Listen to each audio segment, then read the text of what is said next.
Well, welcome back to another episode of the podcast. Today, I'm joined once again by my co-host, Oscar. How's it going over there in America? It's going excellent. We have a tremendous night of fights ahead of us. And as you mentioned before the show, we got some tremendous soccer games to look forward to as well. Yeah, we do. We got England playing Croatia in the first round. Well, our first group stage. And oh man, I'm so excited for that. National football's back. National competition, major trophy is back up for grabs for England to try and get. Obviously, America actually won. I believe it was maybe the CONCACAF. I believe I'm not too sure, but I know they did well. They won the final there in their own country in their own competition. But now it's time for England to win the Euros. It's coming home, as they say in England. So I'm hoping, for some great success and, we could bring home the trophy. I'm hoping, I'm praying. Yeah, and you would certainly be bragging about that pick. And a couple picks that I was bragging about that I made this weekend were Claudio Puelles and Kamala Kirk. I called those two underdogs. You were looking at me with a strange face as I was saying it. You were like, oh, you're really going against the 2-1 favorites? I was like, yeah, I did my homework. I know those guys can win and escape the game plans of the others. And yeah, I got those right. So I'm really proud of those picks. And let's start at the top of the card for that fight night. The main event was between Jairzinho Rozenstruik and Augusto Sakai. And we said it on this program, as long as Augusto Sakai eats one shot, it's going to be a wrap. We know Jairzinho can put on very boring fights if he doesn't let his hands go. And the first round was very boring until Jairzinho heard that there was 10 seconds left in the round, and he bum rushed Augusto, and he didn't even land a full force punch. He didn't. That's the kind of power this guy has. And with one punch, he put him down and got some good ground and pound going. And there was 1 second left when the referee stopped it. And it was a fair stoppage. And things are looking better for Jairzinho. Let's just hope he increases his volume moving forward, because I hate boring fights. So when Jairzinho's in them, the guy relies too much on his power. And if he really continues to let his hands go, he can knock out 90% of the heavyweights in the UFC. Yeah, exactly.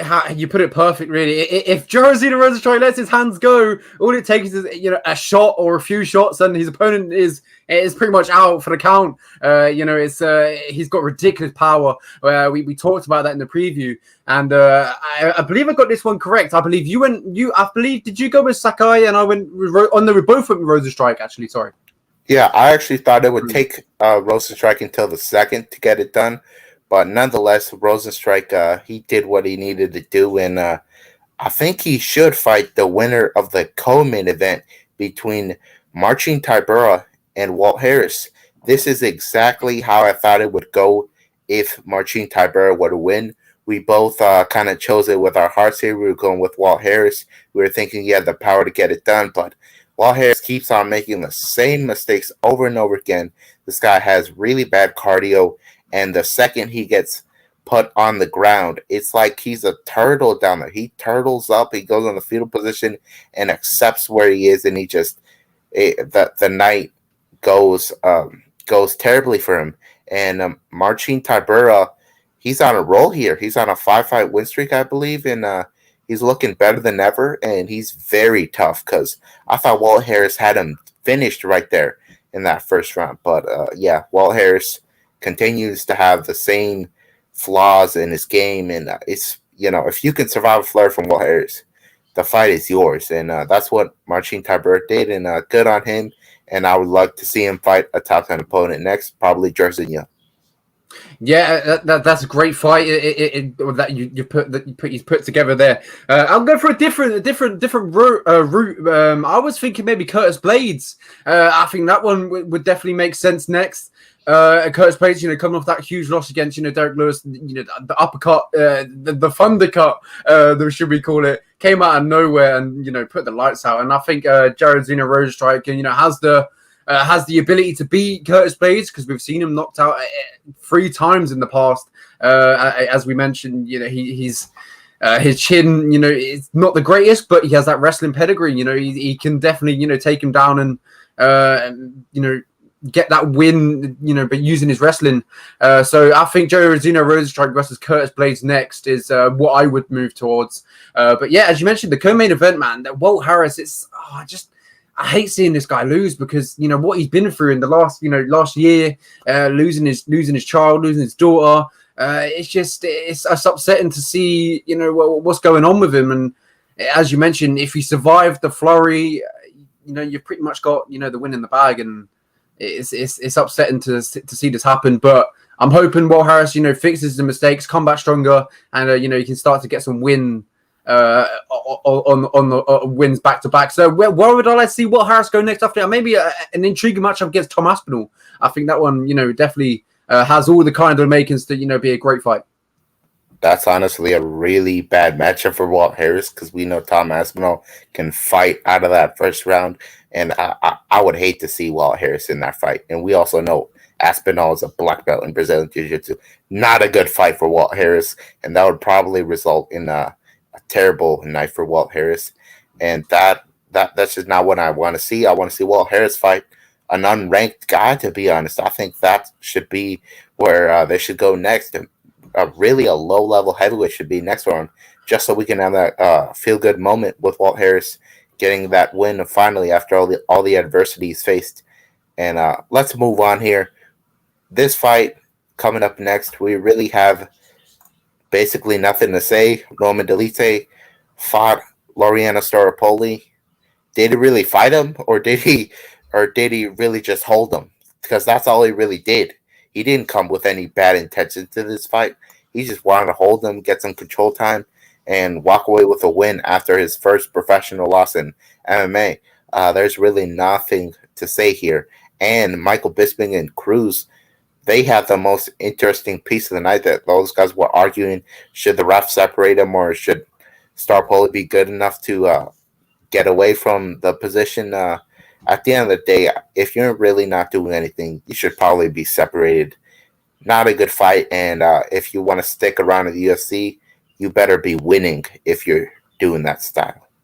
Yeah, you pretty much put the nail on the head there. It was the wrestling that pretty much got the win for Roman Dolidze, and as you mentioned, he bounced back from his first professional loss against was it It was Trevin Giles, yes. Trevin Giles. I was going to say Mike Davis for a sec, but I get them too mixed up. They look so similar. But Mike Davis is a 155-pounder, and Trevin Giles is a 185-pounder / 170. He goes for it back and forth. But I'm not too sure what he's committing to. But Dolidze, bouncing back. Good to see him back in the win column. It'll be interesting to see where the UFC match him up next. Is there anyone on top of your head that you could quickly think of? I honestly think a fight with Zach Cummings would make sense. Zach Cummings is a good wrestler, and it would be interesting to see Dolidze show more of his striking in that fight. But yeah, after that one, I really don't care too much to see Roman in the octagon. Let's move on to possibly, at least so far, the fight of the year between Santiago Ponzinibbio and Miguel Baeza. This was everything I expected it to be and more. I said if this goes to a judge's decision, we're going to get the fight of the night. And not only was it the fight of the night, but so far, fight of the year. Very awesome comeback by Santiago. I was counting him out here. I was thinking he's probably got his best days behind him. That's not the case here. He showed legitimate heart after getting calf kicked to death in that first round. And he was getting rocked in. I was thinking, man, Ponzinibbio is just not the same anymore. But man, is he tough. And Miguel Baez is tough as well. He took quite a beating. And in that third round, that last couple of exchanges that they had was absolutely mind-blowing. It was awesome. It was everything I look forward to. And the fact that more people watch Logan and Mayweather shows you that this world is very flawed.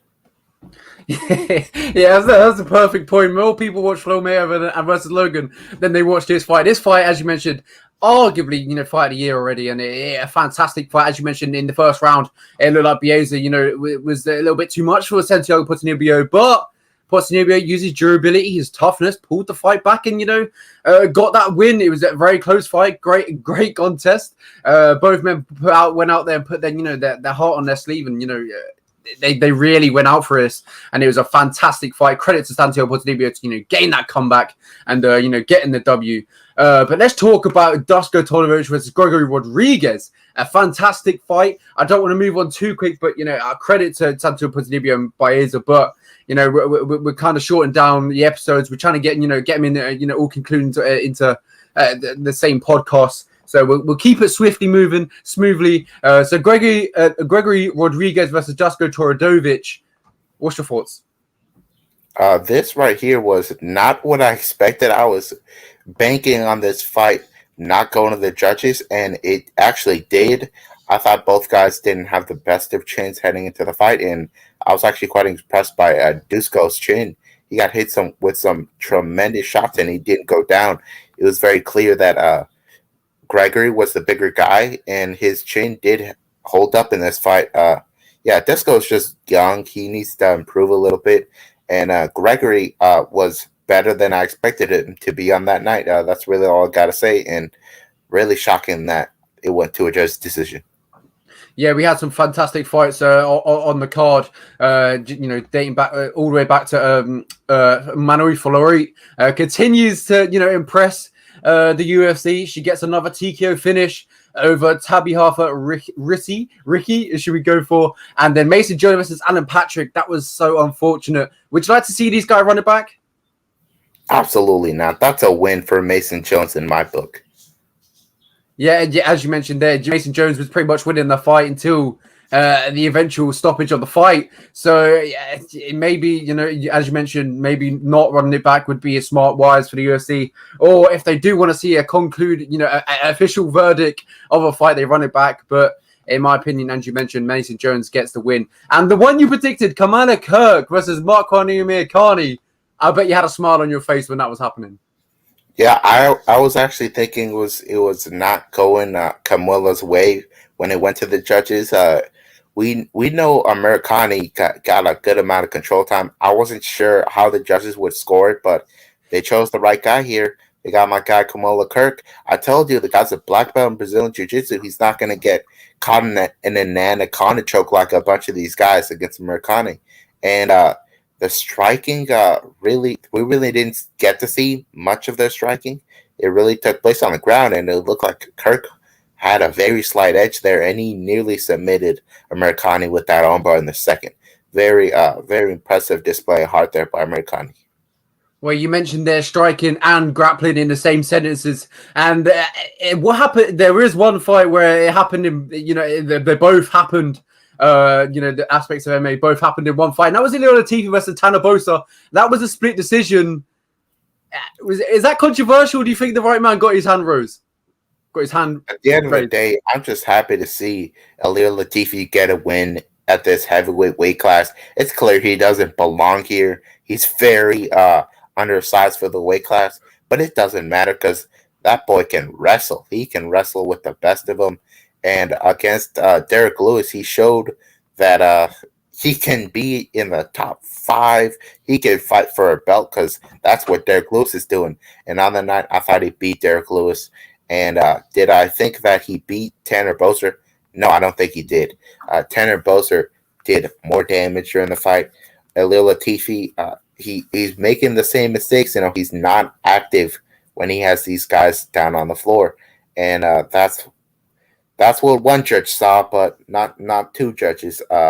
We saw Tanner Boser get a knockdown in the second, and I thought it's a wrap. But Ilir Latifi's a tough guy, and I would like to see Tanner Boser get a quick turnaround because I do think he won this fight, and it'd be good to see him get a win here. But yeah, it was a good fight for what it was. Ilir Latifi probably should get a ranked opponent next. Probably Sergey Pavlovich. Oh, good matchup. Off the top of my head, maybe Sergey might have just got booked, but I'm not too sure on that one. I can't really remember. But moving on. A fantastic fight, as you mentioned there. A very, very razor close decision. But it went to Ilir Latifi that night. Moses Salikov, showed how good he was against Francis Trinaldo.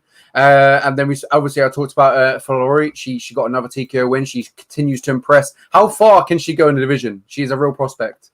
Oh, and by the way, she's just got another fight booked. She's booked already. Yep. Mayra Bueno Silva, so we don't even have to matchmake for her.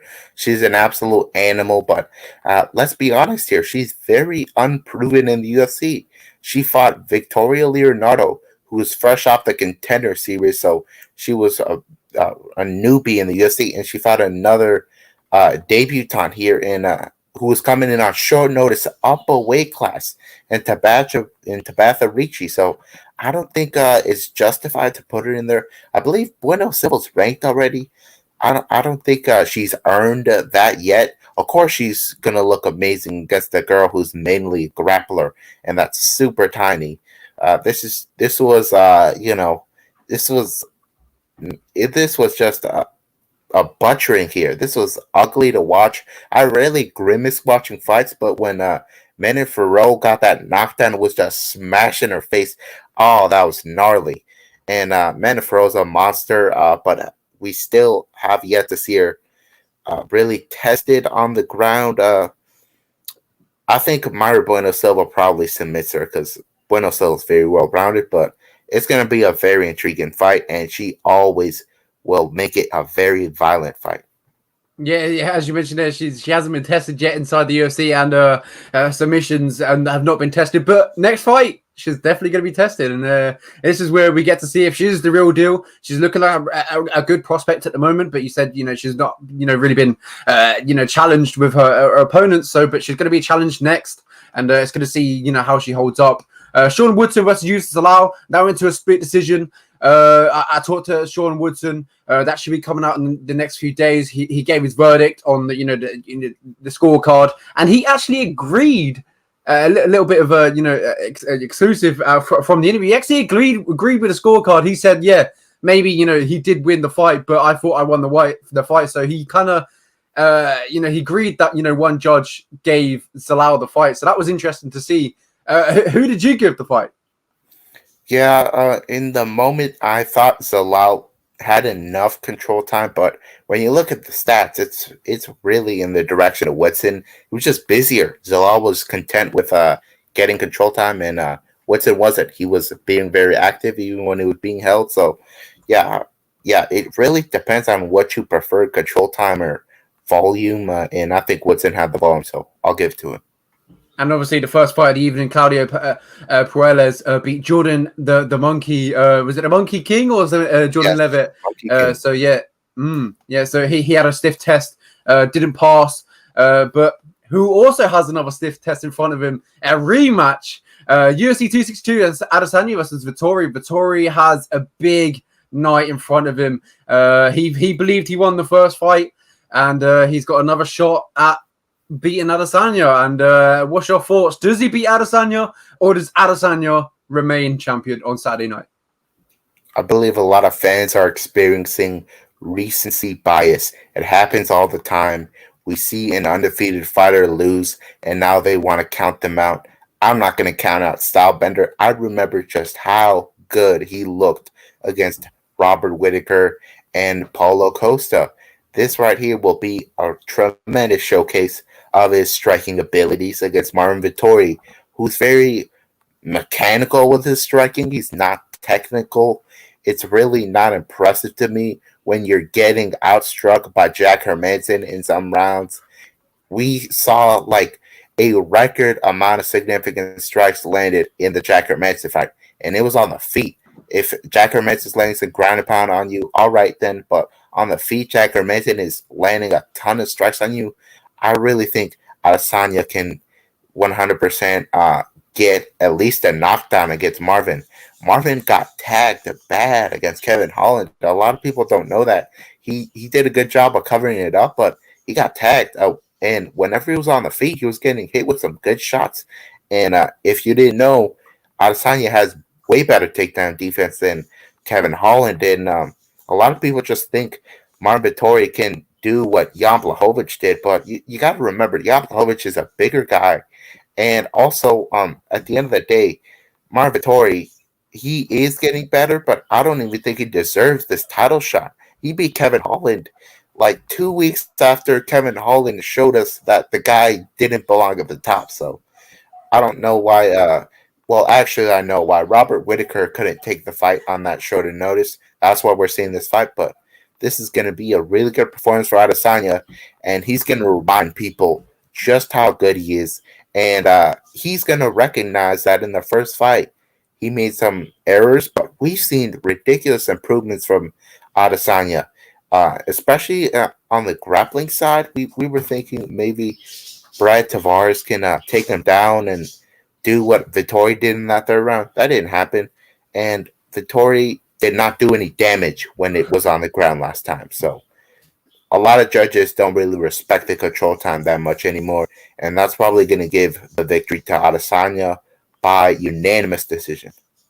I 100% agree with you this one, and the exact same verdict as well. I see the official decision being, a unanimous decision. Adesanya. I think this is going to be a 5-round fight. Is there going to be adversity for Adesanya to overcome? I believe so, and I think it'll be early on. I see, the takedowns. As you mentioned, the takedown defense of Adesanya. It's yes, he is a kickboxer, but it's still world class. And he's got really good takedown defense. We've rarely seen him, been put on his back, other than Jan Blachowicz, Marvin Vittori. When have we ever seen Israel Adesanya been put on his back? Against Kevin Gastelum as well, but these high level fighters. And does Marvin Vittori have the tools to get him on his back? Yes, but has Adesanya improved tremendously since the first fight? 100%. And I see this being a fight for Adesanya to bounce back, let everyone know he's still one of the greatest 185 pounders and one of the greatest fighters in the UFC to date. I think this is going to be a great fight and a great showcase for Adesanya. 100%. What do you think about Marvin holding on to that split decision loss like his best win? Do you think he won that fight, or was it clearly in Adesanya's direction? Adesanya. I think Adesanya won that fight. Yeah, it's very clear to me that Marvin Vittori didn't win that fight. In the first round, he got outstruck. In the second round, he got outstruck and hit with some good shots. And in the third round, he gets 2 takedowns and doesn't do any damage when he's there. Very clearly a 29-28 for Adesanya. And hey, that little campaign he's gone on has gotten him in here. So yeah, good on Marvin. And this right here will be a learning experience for Marvin. He's a very hothead guy. He gets angry easily, and Adesanya has shown that he can annoy his opponents. He annoyed Paulo Costa and Derek Brunson, and he can certainly get under Marvin's skin and maybe bait him into some tremendous counter striking that Adesanya is so good at. You mentioned hothead, and we've seen it on Fight Week. Davison Figueiredo doesn't like Brandon Moreno. There's a little bit, a heat between them two because they had a good scrap, a great fight. It ended in a draw.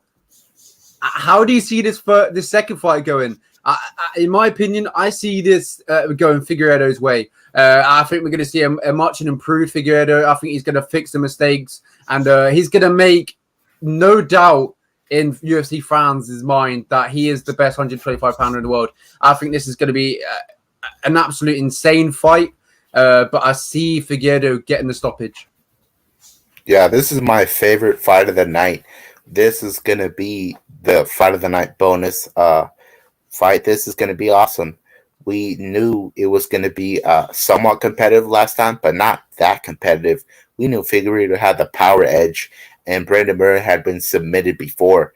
But at the end of the day, we saw that Moreno is a championship caliber fighter, and against Figueiredo here, he's going to already know what that power tastes like, and he's not going to be as scared because he knows he can take those shots. But at the end of the day, he does get hit, and when you're getting hit, it's not a good visual for the judges, and that's why the judges were going to give that fight to Figueiredo last time. But of course, we saw foul in the third, and I believe Figueiredo is definitely going to be watching those fingers and those kicks this time around because we can't afford another draw here. And we're going to see Figueiredo probably get a unanimous decision win here. Let's not forget the guy had food poisoning the day prior to the fight. He was in the hospital with major stomach issues. They thought the fight was going to get pulled from the card. and Figueredo still showed up, and he still showed up like a monster, laying hands on Figueredo constantly. And Moreno, he said he's actually going to be the one dictating the pace of the fight. He wants to be the aggressor, so maybe that can work for him. And I kind of got Moreno here, but based on what we saw last time, and also Figueredo having more time to prepare. Let's not forget those guys found out about that fight, I believe, 3 weeks prior. So with more game planning and we saw Figueredo cut weight twice in a month, so that can't have been good for him. So we're gonna see Figueredo look even better, and I don't think he can finish Moreno. Moreno is so ridiculously tough. So yeah, that's just the way I see it going. Do you think Moreno has a shot to get the belt here? We've seen that in the first fight. We 100% Moreno has that shot of getting the belt. You know, if Moreno can drag the fight into that, you know, that type of fight again, and Moreno can pick up some success, 100% he can get a win. You know, what we're seeing in that fight, he's a dog. He's got heart. He's got that durability. As you mentioned, he can take that Figueredo shots. But I think Figueredo is going to come in different, and I think he's going to land often. He's going to land clean, and I think we're going to see Moreno stumble. Not going to get knocked out clean. I think we're going to see him stumble, maybe a TKO finish, but as he's definitely got a shot in this fight. When we're talking about two elite fighters going head to head, the fight can go 10 different ways because they are so good. This is the sport we're in. It's so unpredictable. Moreno could go in there in the first 10 seconds, throw a flying knee and win the fight. We just don't know in this sport. It's crazy. But that's why we're here. And but I do believe Figueredo will get this belt, actually retain his belt, and make it in impressive fashion, and make sure in everyone's mind that he is the champion, and he'll make it in dominant fashion. Yeah, we got a lot of good challengers waiting for him in the wings. We know Cody Garbrandt has aspirations of going down there, Askarov, and let's move on here to my most confident pick of the night. We have Leon Edwards fighting Nate Diaz in a 5-round bout. It's not the co-main event. It's not a title fight. It's on pay-per-view, and we know Nate Diaz. He likes those 5-round fights, but has he ever won a single 5-round fight that went to the 4th round? Nope, he has not. Leon Edwards likes to throw elbows, and in Nate's last fight, he got stopped because of a bad cut. That's a recipe for a TKO win for Leon Edwards. I say in the 4th round. What do you think about this matchup? And you got to respect Nate Diaz for wanting this fight. Yeah, as you mentioned, you got to respect Nate Diaz. Obviously taking the both men took this one on short notice too. Because not they still had time to prepare, but it was one. We saw Leon Edwards, get turned around really quickly after the Bilal Muhammad, the contest, the poke in the eye. But respect to Nate Diaz, as you mentioned, he's fighting probably one of the toughest matchups in the 170 pound division, maybe if not the toughest matchup, but he's got a lot of work in front of him, and he's got a tough fight ahead of him in Leon Edwards, one of the most unpredictable fighters. As you mentioned, them elbows are lethal, and he's very good striking. He's got a good ground game. He's good wrestling, so he's very good at doing everything. And this is a tough fight. It can go either way, but I'm rooting for Leon Edwards because I'm British, and I do believe he can get it done. But as you mentioned, the 5-round fight, it does favor Nate Diaz a little bit because Nate Diaz likes to take these fights into the dog. You know how good his cardio is, though. Will the pressure and the Diaz being able to stay in Edwards' face be a wear on Edwards? We'll soon find out.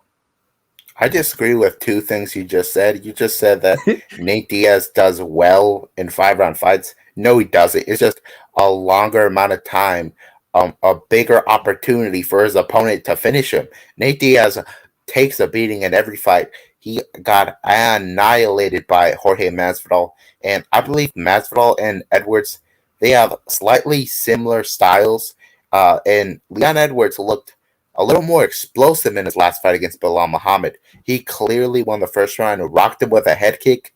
And Nate Diaz actually has gotten finished by a head kick before. So is that a possibility? It absolutely is. In the Masvidal fight, he got dropped by a head kick in a minute into the fight. So I'm expecting Nate Diaz to get knocked down at least once. We're going to see blood all over the octagon. I would bet everything I have on that. And Nate Diaz is going to be a bloody mess. And we're going to see probably a 10-8 in the third round. And that cut is just going to get opened up more and more as Nate Diaz just takes the beating of a lifetime. This is not going to be competitive. We know that Nate Diaz, his best path to victory is a submission. And Leon Edwards has never been submitted. He fought the best of the best in Brazilian Jiu-Jitsu when he fought Gunnar Nelson in the O2 Arena in London on the co-main event of Masvidal and Till. And he grappled with Gunnar Nelson comfortably. He actually won that fight as well. And a good part of it took place on the ground. And he got a third round knockdown. So this is not going to be a pleasant night for Nate Diaz fans. They're probably going to walk away with a broken heart. And just don't bet on Nate Diaz. I know he's a huge underdog here. Leon Edwards is a 5-1 favorite, but I don't see a way in which Nate Diaz wins. A lucky submission's not happening. Leon Edwards getting tired. Nope, that's not happening either. In the striking realm, this is just going to be a complete blowout. And even if some way Nate Diaz is winning the fight, an elbow will be thrown and the fight will be stopped eventually. So the pick is fourth round TKO. Leon Edwards with a high amount of confidence. Yeah, I do agree with you with the points, but the 5 round, I think if you look, what's Nate Diaz notoriously known for? His cardio, his pressure, being able to take the punches, his durability, taking the punishment and walking forward. But as you mentioned, in this fight, it's definitely not gonna favor him. As you mentioned, the elbows sliced open, and it can eventually stop the fight. We've seen that in the Masvidal fight, and we could potentially see it here. And but it's going to be a great fight. I'm looking forward to it. I do believe Edwards will get it done. But I think if it does get later, I believe we'll see Nate Diaz, pour on the pressure a little bit in the 4th and the 5th. But it's going to be a great fight, and I'm excited. I completely disagree there. I just don't see Nate Diaz beating up Leon. He's not going to be fighting a tired Conor here where he can land a couple of shots, and that's not happening. Leon Edwards will look like a superstar that night, and he's going to get a title shot against the winner of Usman and Covington. Look forward to that, and Leon Edwards should get that done. I would say 9 out of 10 times. So let's move on. I agree with you. I do believe Edwards gets it done, and but the 4th and the 5th round, I think that's where Diaz is going to shine, and he'll pour on the pressure, and but he won't get it done. But Edwards is gonna stick in there, and I believe them first 3 rounds, Edwards is gonna look like $1 million. Yeah. Let's move on here. This is another pick I'm pretty confident in. We have Damien fighting Balla Muhammad. Isn't that weird? Balla Muhammad and Leon Edwards just fought each other. Balla Muhammad was basically begging for a rematch. It could have happened on this card, but that Nate Diaz fight, that's the money fight. And against Damien here, that's a good fight for him. Damien is now 43, I believe. These older Brazilians have just been getting killed this year, haven't they? Trinaldo, Alan Patrick, Jacare.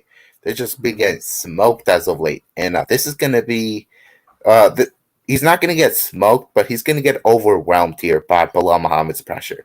Balla Muhammad is very good. A lot of people aren't really rating him that highly after the Leon Edwards fight, but if you know Balla Muhammad, he gets better as the fight continues. He's even admitted that he's not a power puncher. He really doesn't have a lot of power in his hands, but he breaks guys with his cardio and ridiculous output. The Diego Lima fight, he looked like Max Holloway almost in there. This guy was throwing every punch imaginable and landing it. He was in complete control of the fight. And I think the world of Balla Muhammad, I think he can compete in the top 10 very easily, and this will be a really good step forward for him. Everybody knows how to beat Damien. Just avoid the takedown, and you probably got him beat because Damien's striking is not impressive whatsoever. When you got a competitive striking battle against Ben Askren, not a good look at all, and he's aging. Yeah, you have to side with Bilal Muhammad here by decision. I 100% agree with you. Everything you said there was pretty much like I would have said. So we'll move on. You've really put it nail on the head for me there as well. Paul Craig takes on Jamal Hill in a 205 light heavyweight bout. And this is a very, very, very intriguing matchup. And it's a step up in competition for Hill. In his last fight, he fought OSP. That was also another step up in competition. But now he takes on a legit guy in Paul Craig. And no one that you can underestimate. This guy, we know how good his jiu-jitsu is. And for a Scottish guy to have really good jiu-jitsu, you're thinking, what, you're crazy? No, he's got really good jiu-jitsu. If he gets you to the mat, he can cause all sorts of damage. And in his last fight against an aging Mauricio Shogun Huha, he looked phenomenal. He got that TKO finish. Eventually potentially retired Shogun, but I believe he's come back for a few more. So it's good to see a legend come back and have a few more fights. Do I want him to come back though? He's been around for a long time, and maybe it's time to call it a day. But Paul Craig versus Jamal Hill, this is a fantastic fight, and it's tough for me to say this, but I'm going with the American. Yeah, I've gone back and forth on this fight constantly. I know Jamal Hill is a tremendous striker. He pieced up OSP. He finished him. The ref had to rescue OSP on the feet there. And he looks very promising. He's very young. Doesn't even have 10 professional fights. And Paul Craig has a ton of experience. He was already in the UFC when Jamal Hill made his professional debut. So that just lets you know the experience gap in this fight. But at the end of the day, Paul Craig does not have the best of chains. He's been finished on multiple occasions by strikes, particularly by Tyson Pedro. And Tyson Pedro actually got finished by Shogun by strikes. So I'm really not impressed by Paul Craig's chin. He really can't take his shot too well. And Jamal Hill will probably tag him. We know Paul Craig has decent takedowns, but not the best. He usually gets taken down and then submits the guy. We saw the Antigula fight. Thanks, Moise. I really pride myself in the homework I do. And yeah, Paul Craig usually gets taken down and then he submits the guy. So this is not going to be a fight where we're going to see Hill getting the takedown and getting submitted. That's not happening. He's a smart guy. So he'll probably spark Paul Craig. But if this goes to the ground, Craig probably submits him. We really haven't seen Hill test it like that. But either way, this is going to be a submission for Craig or a knockout for Hill. So bet this one not to go to the judges. And I'm going with Hill knockout. That's the way I see it. I see it ending, in my opinion. Yeah, I would have to agree with you there. As I mentioned, I got legitimate questions about Paul Craig's chin. It's not good. And we're going to have a good moment here for the young Jamal Hill. Yeah. Moving on to a fantastic fight. We've got Drew Doba versus Brad Riddell. This one's got all the makers to be fight of the night. You got to agree with me with that one. This one is going to be an absolute barn burner. But who are you favoring? Drew Doba, just came out of fight versus off the top of my head, I can't remember. Islam Makhachev, yeah, that's it. Yeah, get a loss against Islam Makhachev, which he shouldn't have any. He shouldn't feel bad about them because Islam Makhachev, as you mentioned, as everybody said, as Habib says, he's probably the next successor after Habib at 155 pounds, and he's an incredible prospect. But Drew Doba unfortunately didn't get a win that night, didn't go his way. But now he's got a fight against Brad Riddell, who also shouldn't be taken lightly, if I'm correct. Absolutely not. Brad Riddell has had really bad luck in Australia and New Zealand and the Oceania area. They have really strict COVID protocols. You got to quarantine for like 4 weeks, something ridiculous like that. And he was supposed to fight Gregory Gillespie, and that fight we would have seen a very challenging fight for him. We know Gregor is a tremendous wrestler, but on on this occasion, he is fighting a really good striker in Doba. And Doba is one of those one-punch knockout guys in this division. But he did the Nasrat hack press was very impressive. He was a huge underdog in that fight, and he was on a 3-fight win streak before he fought Islam.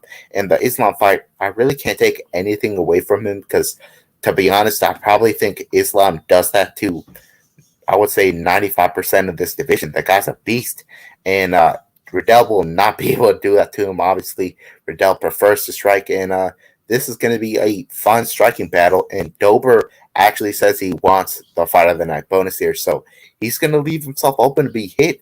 And a guy who trains at City Kickboxing Gym, and Brad Riddell, he's going to probably do enough to get the judges decision here. I'm not very highly swayed on either side, but at the end of the day, we know Riddell, he prefers to strike. Both guys have Muay Thai backgrounds, but I just think Riddell has the better striking. This is very hard to pick for me. I think this is going to end up being a split decision, but whoever has more volume, whoever's busier, probably gets the judges nod. I just want to highlight something that you said there. You said City Kickboxing, obviously the gym that he trains at. And who's at the top of the card? Adesanya, City Kickboxing. And what happens when they usually fight on the same card? It doesn't usually seem to go their way all the time. No, yeah, that is a good point there. I was not afraid to pick the City against the City Kickboxing guys last time. I was saying, don't think those guys are as good as Dan Hooker and Adesanya. But in this case, I think Riddell's very good. I thought Alex De Silva was going to beat him. Of course, De Silva has a really bad gas tank, and once he didn't have the cardio to take it down, we saw Riddell take over. But Doba does have 10 losses on his record. The guy, he gets in firefights, and sometimes he doesn't walk out on the right side. And this is just going to be a very entertaining fight. I'm not putting a ton of stock into either guy winning here. I'm just going to sit back and enjoy the fight. Well, sit back and enjoy the next one, because the first time around it was incredible. Eventually ended with a illegal knee. It ended in no contest, and now they're running it back at 205 pounds, a weight class above. Eric Anders versus Darren Stewart. The first fight was incredible. I thought it was a little bit one-sided too, and now they're running it back, and I don't want to see it happen again because obviously, I love Darren Stewart. He's an Englishman. I want to see him get it done inside the UFC, but Eric Anders looked a little tad better than him in the last fight. And at 205 pounds, yes, it suits Darren Stewart, but this also suits Eric Anders. We've seen the type of power he has at light heavyweight. We're talking about one-punch knockout power, and I don't know. This could be a bad night for Stewart, and I don't want to say it, but we could see a knockout here for Anders. Yeah, I was not in favor of this fight getting rebooked. We did the recap show, and I was saying I don't want to see this fight get rebooked. Darren Stewart absolutely got destroyed, so I don't see a reason to rebook it. Despite the no contest there, it's very clear that the reason the fight was stopped was not because of the knee. It was because of the damage that Eric Anders had already done. So this is going to be probably a repeat. History will probably repeat itself here. Eric Anders, he likes to fight at 205 because he's got more power. He doesn't have to cut as much weight. And on the Darren Stewart side, he's the one that decided for this fight to be at 205 pounds. He said the reason he lost the last fight was because he had an awful weight cut. He needs to give his body some rest from the weight cutting. And let's be honest, the guy's very undersized at this weight class. He's only 6 feet tall. He only has a 74-inch reach. It's not that great for him, and he's probably going to get knocked out here. This is going to be a fight where we're going to see these two brawling, and whoever lands the bigger shot will go down. But at the end of the day, Anders already got the best of him, and he'll probably do it again here. Yeah, 100%. I agree with you. I think that's the way I see it going, which is, it hurts me to say that, but Darren Stewart, he'll come back stronger. But to what I've seen in that first fight, this one seems pretty obvious for me. Yeah, another fight that is going to be very competitive, and This one does not seem very obvious to me. This is a flyweight fight where the winner probably fights Valentina next. Lauren Murphy against Joanne Collinwood. This is going to be a split decision. This has split decision written all over it. The judges are going to have to be very sharp on this night. Lauren Murphy is very comfortable in the clinch, and so is Joanne Calderwood.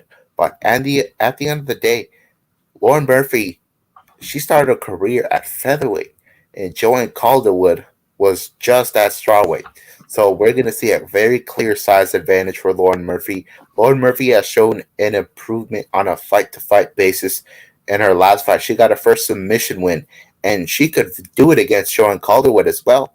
Joanne Calderwood has been submitted 3 times. She's always been a little inconsistent. Everybody was picking her to beat Jennifer Maia because she already had the title shot guaranteed to her by Valentina, but she just let everybody down in there. Even on the feet, she was getting outstruck. And Lauren Murphy is physically stronger. She'll probably put her back against the fence, land a couple good elbows, and do enough to get the judge's nod. Lauren Murphy is on a 4-fight win streak now, and this should be the 5th win on her record. And I don't know why she's an underdog in this fight. Wow, Oscar puts his pick out there on the table. So you're going with a Lauren Murphy split decision? Yeah, 100%. Maybe some crazy submission. We know that in front of a live audience, we've seen these fights end in a ton of finishes. I believe there was like 9 finishes on the 261 card. There was 7 finishes on the 262 card. We could see a number close to that for this one. Well, you mentioned there a win streak, 5-fight win streak, but someone who's on a 14-fight win streak, Movsar Evloev, takes on Hakeem Dawodu. This is an incredible fight, and this is on the prelims. This is getting us started for the night, and what an absolute fight we're in store here. Evloev coming off a Mike Grundy win. That fight was incredible, and Hakeem Dawodu. Off the top of my head, I'm not too sure when the last time we saw him. He actually fought Zabara Tuhugov at UFC 253. Yeah, that was a tremendous performance. Zabara Tuhugov was cornered by the great Khabib Nurmagomedov, and Khabib had no advice that could help him out against the guy with tremendous takedown defense, better cardio, and better striking. Hakeem Dawodu. And this is going to be a similar fight, in my opinion. I think Hakeem Dawodu can defend those takedowns. He's going to have a rocky first round, but I think he can keep this fight upright just enough and land the perfect strikes that'll give him the judge's nod. I know these judges are back and forth on do they like control time, do they like damage. I think we're probably going to see Hakeem Dawodu get the judge's nod because of his power, and probably he's going to have more volume on the feet, and that's just going to be enough, in my opinion. But don't count out Movsar. He is undefeated for a reason. He fought Mike Grundy and Nick Lentz. Those fights were not drama-free for him. He got stuck in some nasty chokes. The guy was gurgling. He was on the point of going out. And you gotta love the heart on the Movsar side, but not everyone's Khabib. Not everyone's going to stay undefeated. And Hakeem Dawodu showed that he can defend elite wrestlers' takedowns. And I think he can do enough. Yeah, you said there, not everyone can defend elite wrestlers' takedown. And, Movsar Evloev is an elite wrestler. But do I see Evloev getting him down? There is levels of wrestling. We see that, and Tuhugov is obviously an incredible wrestler as well. Evloev is an incredible wrestler. Hakeem Dawodu's definitely got another test for him. The UFC matchmaker is not much like him because these are 2 wrestlers in a row for him now. So he's got another stiff test in front of him. But this is going to be a great fight nonetheless. I'm excited to see it go down, and it's a great way to start, the night in the prelims. Yeah, he wants Giga Chikadze next because he wants a striking battle. He's sick of fighting these wrestlers. And that shows you the fact that he's sick of fighting these wrestlers shows He's trained a ton of takedown defense. The guy was a former Muay Thai world champion, and he's going to show that he's a better striker. And I'm not going to underestimate him again after I picked Zabita, who got to dominate him, and he didn't. So I'll go with Dawoodu here. He's an underdog, and I don't mind picking underdogs as you saw last week. Let's move on here. A fight where I'm not picking the underdog is Pannie Kianzad fighting Alexis Davis. Alexis Davis fought at bantamweight in her last fight. She fought Sabina Mazo, and she was getting pieced up on the feet. I thought the fight was going to get stopped because her face was very red. She was not wearing those shots well at all. But she makes a really good comeback. She starts using some calf kicks. She gets the takedowns, and Sabina Mazo, her get-up game is not good. And Pannie Kianzad's get-up game, it's better, and she's been at this weight class longer.